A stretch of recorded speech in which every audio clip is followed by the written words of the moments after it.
Lisa Marie Presley avait fait sa dernière apparition publique lors des Golden Globes 2023 aux côtés d'Austin Butler, l'acteur qui incarnait son père sur grand écran dans le film Elvis.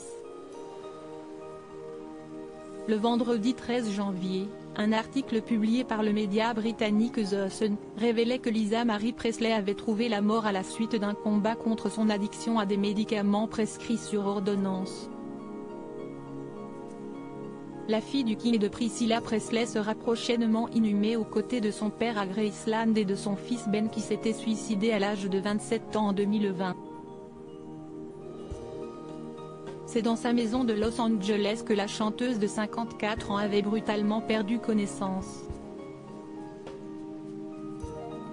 Après avoir subi un massage cardiaque de la part de Danny Keough, son premier mari qu'elle avait épousé en 1988 et avec qui elle avait récemment renoué, Lisa Marie Presley a été envoyée à l'hôpital où elle y a perdu la vie.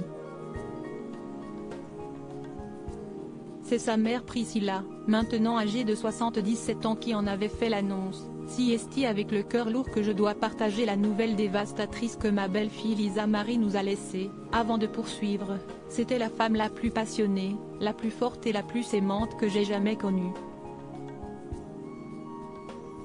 Supérieure à Lisa Marie Presley, sa dernière apparition.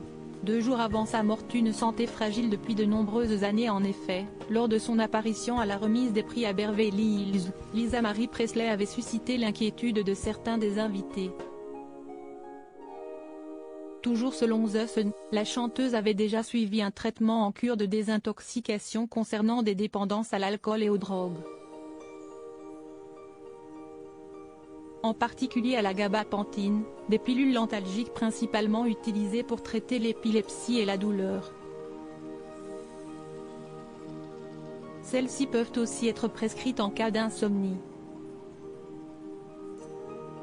La mère de 4 enfants était aussi adepte du Seroquel, ou quetiapine, administré aux patients souffrant de troubles de l'humeur.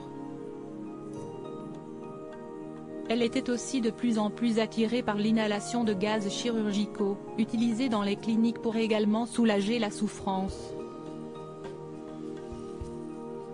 En revanche, aucune drogue n'a découverte sur les lieux du drame et seule une autopsie pourra déterminer les causes réelles de son décès analysé par une des sources. Elle n'a jamais vraiment réussi à trouver la paix.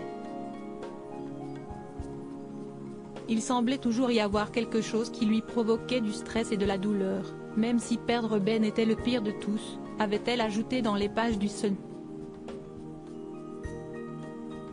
Article écrit en collaboration avec 6 médias Crédit Photo, et Chef Pavia The Groby Group.